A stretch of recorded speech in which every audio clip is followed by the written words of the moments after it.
오랫동안 천문학자들은 이 K218b라고 하는 외계 행성이 전체가 다 물로 덮인 그런 바다 세계가 아닐까라고 생각을 했었던 거죠. 가장 최근에 제임스 웹으로 이 관측을 수행을 했고요. 꽤 높은 확률로 외계 생명체라는 건 존재하긴 한다. 이거는 게임 끝나는 거죠. 하나 제가 간단하게 미래를 스포일러를 드리자면 제임스 웹보다 2배, 3배 더 거대한 망원경도 지금 구상을 하고 있고요.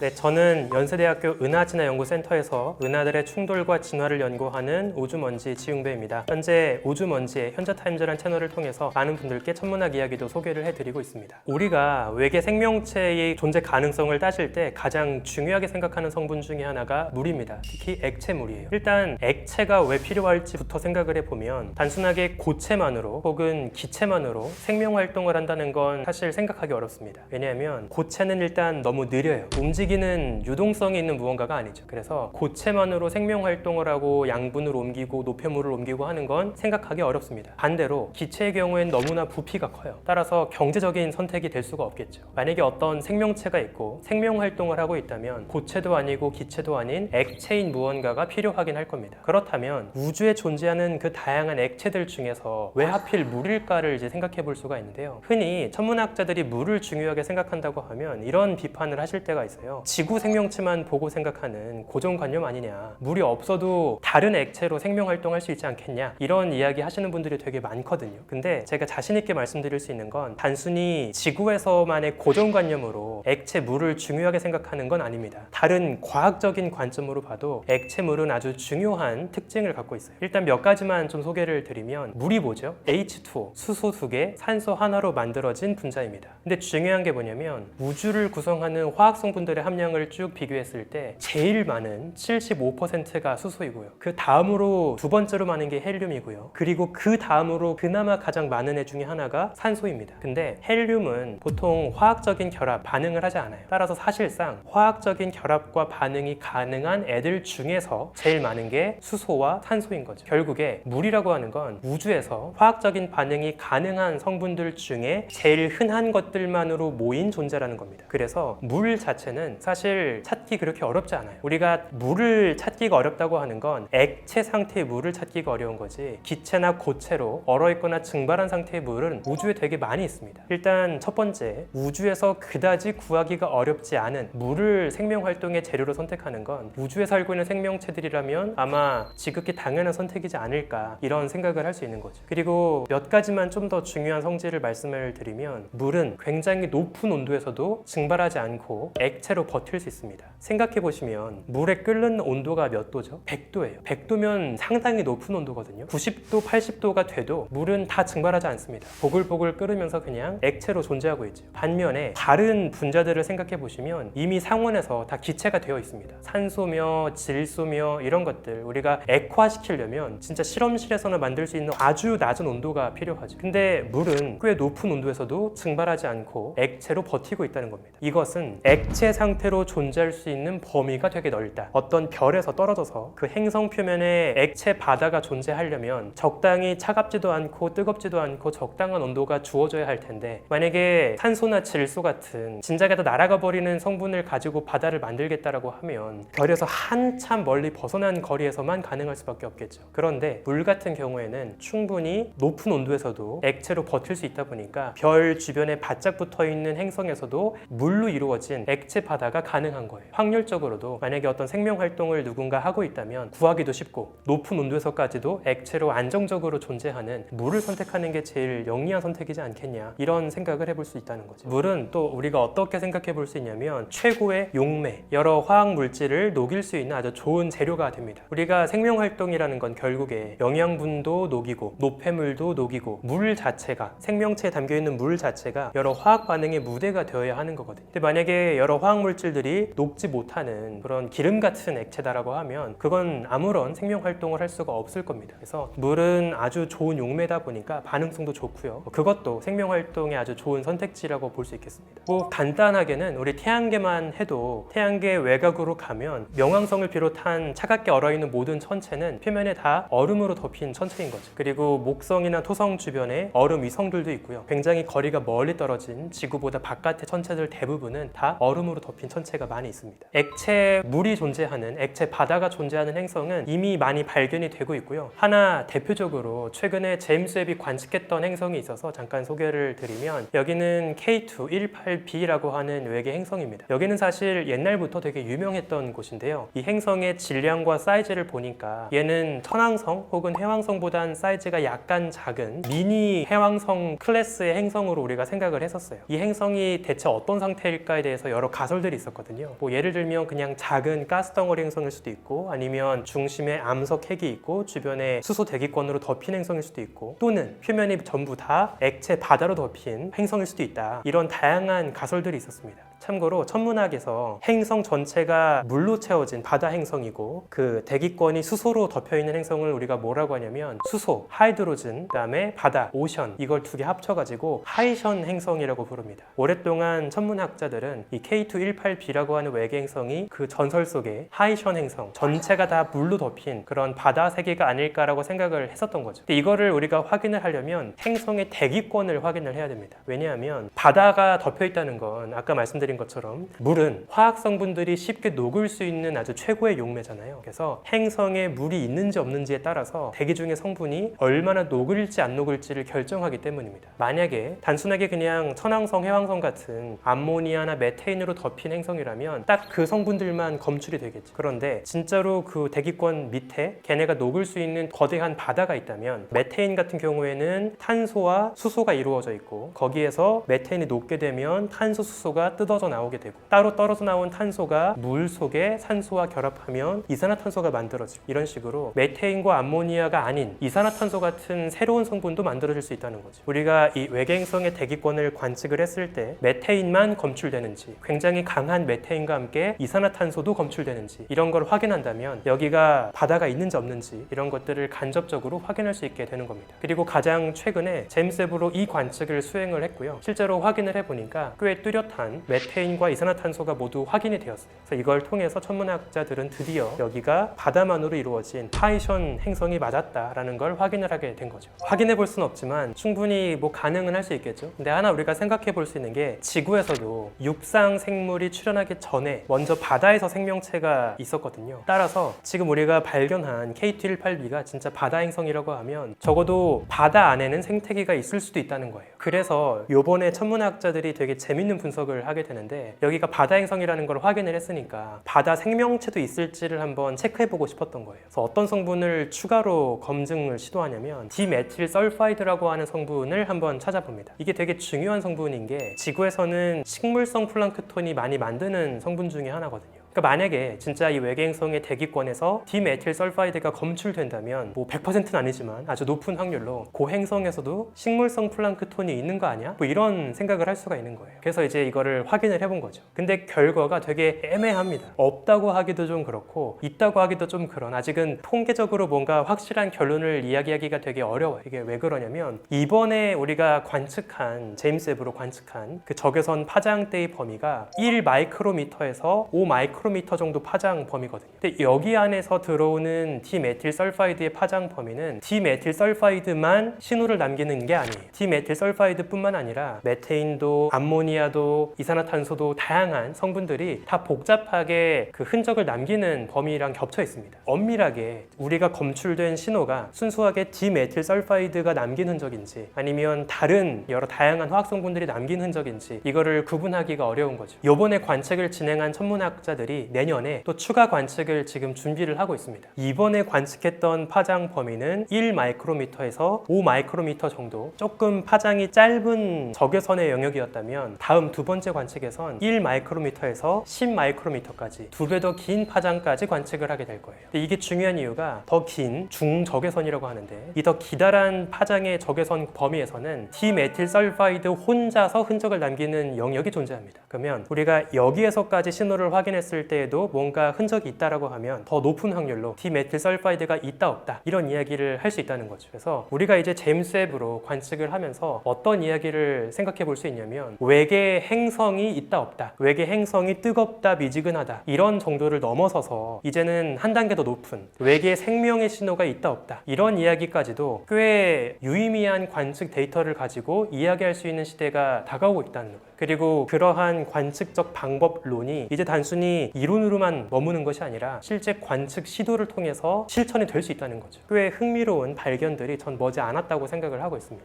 이제 만약에 이 디메틸설파이드 같은 성분을 우리가 참고로 뭐라고 하냐면 생명의 징후를 보여주는 지표라고 해서 바이오 마커라고 해요. 그러니까 정말 이게 발견이 된다라고 하면 이제 우리가 꽤 높은 확률로 외계 생명체라는 건 존재하긴 한다, 이런 이야기도 해볼 수 있겠죠. 물론 여기에 살고 있는 게 고작 해봤자 플랑크톤 레벨밖에 안 될 수도 있겠지만 그게 어디예요? 플랑크톤이 있다면 그 이상의 미생물도 충분히 생각해 볼 수 있고요. 또 이 한 곳에서 발견이 된 거라면 이젠 다른 곳에서도 우리가 연이어서 생명체가 있을 수 있다라고 이제 생각해 볼 수 있는 거죠. 하나가 넘기가 어려운 거지 하나만 발견되면 그 이상으로는 더 무궁무진한 가능성이 열리기 때문에 저는 첫 번째 외계 생명체의 존재 가능성을 찾는 것이 가장 중요한 관문이라고 생각을 합니다. 우리가 가볼 수도 없는 수백 수천 광년 거리에 떨어진 외계 행성의 대기권 성분을 대체 어떻게 우리가 알 수 있을까? 아주 좋은 방법이 있습니다. 어떻게 하냐면 행성이 중심별 앞을 빙글빙글 돌고 있겠죠. 그러면 지구에서 봤을 때 중심별 앞으로 행성이 가리고 지나갈 때가 있어요. 그러면 이때 우리가 두 가지의 별빛을 볼 수가 있는데, 첫 번째는 행성의 대기권을 거치지 않고 그대로 날아오는 원래의 별빛을 볼 수 있습니다. 그리고 또 다른 별빛이 있죠. 행성을 감싸고 있는 얇은 대기권을 통과한 별빛을 볼 수 있어요. 근데 이때 어떤 일이 벌어지냐면 모든 빛은 화학 성분을 통과할 때 특정한 파장에서 빛이 흡수가 됩니다. 모든 우주의 화학 성분은 어떤 파장의 빛을 흡수하는지가 정해져 있어요. 행성의 대기권을 뚫고 들어오는 별빛과 대기권을 거치지 않고 그대로 날아오는 별빛의 스펙트럼을 비교하면 어느 파장의 빛이 갉아먹혀졌는지 흡수를 당했는지 알 수 있고요. 그걸 통해서 행성을 감싸고 있는 대기 성분을 알 수 있습니다. 하나만 조금 소개를 드리면 이 제임스 웹이 약간 좀 새로운 과제를 안겨주고 있는 부분이 있어요. 왜냐면 제임스 웹이 너무나 좋은 퀄리티로 스펙트럼을 관측을 하다 보니까 제임스 웹 이전까지 만들었던 분석 툴이 있거든요. 여러 소프트웨어들. 근데 그동안 후진 데이터로 훈련시키고 개발시켰던 소프트웨어들이 제임스 웹이 주고 있는 너무나 좋은 퀄리티의 데이터에서는 약간 오작동을 하는 경우들이 있습니다. 그래서 이제 많은 천문학자들이 이 제임스 웹 같이 훌륭한 데이터를 새롭게 처리하기 위한 더 좋은 퀄리티의 소프트웨어 분석 툴이 필요하다. 기존의 분석 툴 가지고 분석한 결과는 믿기 어렵다. 이런 식의 문제 제기도 많이 하고 있거든요. 실제로 이 제임스 웹 데이터들도 어떤 툴을 가지고 분석하는지에 따라서 결과에 대한 해석이 달라지는 가능성도 있습니다. 우리가 제임스 웹으로 관측한 특히 스펙트럼 관측, 분광 관측에서 이걸 해석할 때 조심할 필요가 있는 건 사실입니다. 사실 이미 최근에 목성의 얼음 위성, 유로파나 가니메데 같은 그런 위성을 탐사하기 위한 탐사선이 발사가 되었고요. 얘는 주스라고 하는 이름을 갖고 있습니다. 목성의 얼음 위성 주변을 쭉 지나가면서 얼음 표면 밑에 어디에 물이 많이 매장이 되어 있는지, 또 얼마나 많은 물이 그 안에 들어있는지 이런 내부의 지도를 그리는 작업을 하게 되고요. 또 조만간 두 번째 탐사선이 또 떠나게 돼요. 얘는 유로파 클리퍼라고 해서 목성의 얼음 위성 중에 유로파가 있거든요. 이 유로파 주변에 지나가면서 유로파가 내뿜고 있는 물줄기를 지나갑니다. 그러면 그 물 속에 어떤 성분이 또 포함되어 있는지 이런 것들을 더 직접적으로 볼 수 있게 되는 거죠. 궁극적으로 천문학자들이 이제 어떤 미션을 준비하고 있냐면 아예 얼음 위성 표면에 착륙을 해서 얼음을 긁어서 얼음의 성분을 분석한다거나 아니면 얼음의 구멍을 뚫고 내부로 들어가서 최초의 외계 해저 탐사를 하는 미션까지 지금 준비를 하고 있습니다. 만약에 정말 이게 실현된다고 하면 외계 해저 탐사 로봇이 보내오는 이미지는 진짜 전 놀라울 거라고 생각을 하거든요. 눈앞에 뭔가 미역 같은 거라도 발견이 된다고 하면 그러면 이제 이거는 게임 끝나는 거죠. 적어도 식물 정도 레벨에서 외계 생명체가 존재하고 있었다. 이런 이야기를 우리가 할 수 있게 되는 것이기 때문에 굉장히 흥미로운 발견이 머지 않았다고 전 생각을 하고 있습니다. 너무 좋은 포인트인데요. 그래서 지금 그거를 계속 개발해 나가는 중입니다. 문제가 뭐냐면 일반적인 착륙선들은 행성 표면 위를 기어다니잖아요. 그러면 안테나 그냥 땅 위에서 키면 되기 때문에 지구에 있는 안테나랑 편안하게 신호 주고받을 수 있습니다. 근데 이제 물 속으로 들어가게 되면 그 두꺼운 얼음을 뚫고 물을 뚫고 지구까지 신호를 보내야 하는 거잖아요. 그래서 해저 탐사 로봇이 다이렉트로 지구까지 신호를 보내는 건 불가능할 겁니다. 대신 어떤 방법을 쓸 수 있냐면 중간에 연결시켜주는 다른 탐사 로봇들을 쓰는 거예요. 예를 들면 얼음 표면 위에 착륙할 로봇이 하나 있고 걔랑 해저 탐사 로봇이랑 신호를 주고받는 거죠. 그러면 해저 탐사 로봇이 착륙선한테 보낸 신호가 다시 착륙선이 지구로 보내오는 이런 중계 장치를 거쳐서 지구에게는 신호를 보낼 수 있습니다. 대표적으로 비슷한 방법이 이미 쓰인 적이 있는데 그 중국에서 달 뒷면에 보낸 달 착륙선이 있었어요. 그래서 이거 같은 경우는 달 뒷면으로 갔다 보니까 지구에서 곧바로 신호를 주고받을 수가 없었거든요. 그래서 어떤 식으로 우리가 신호를 중계했냐면 달 착륙선과 달 주변을 빙글빙글 돌고 있는 궤도선이 먼저 신호를 주고받고 그 달 궤도선이 다시 지구와의 관제실과 신호를 주고받는 이런 식의 중계 장치를 썼습니다. 그래서 마찬가지로 만약에 우리가 유로파에 해저 탐사 로봇을 보낸다고 하면 직접 다이렉트로 신호를 주고받는 건 어려울 거고요. 대신 중간에 중계 위성들을 여러 개 둬가지고 이런 식으로 신호를 주고받는 방법은 쓸 수 있을 겁니다.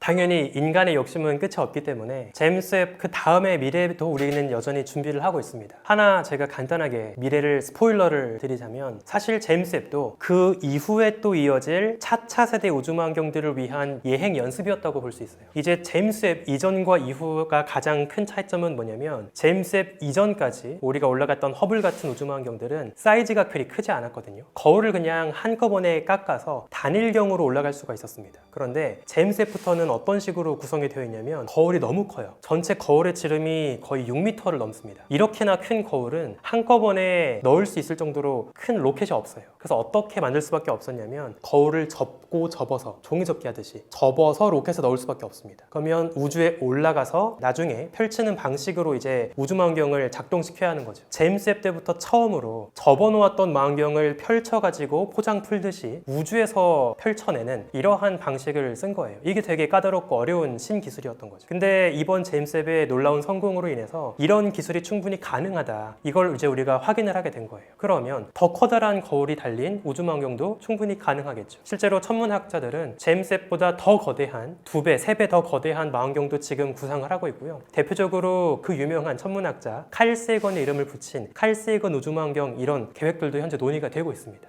허블도 참 재밌는 게 원래 올라가던 당시에는 한 10년 쓰고 버릴 거라고 생각하고 올린 거였거든요. 근데 허블은 벌써 30년 넘게 혹사당하면서 쓰고 있어요. 그래서 마찬가지로 제임스 웹도 현재 예상 수명은 15년 정도로 잡고 올린 건데 아마 잘 버텨준다면 그 이상으로 또 괴롭힐 수 있겠죠.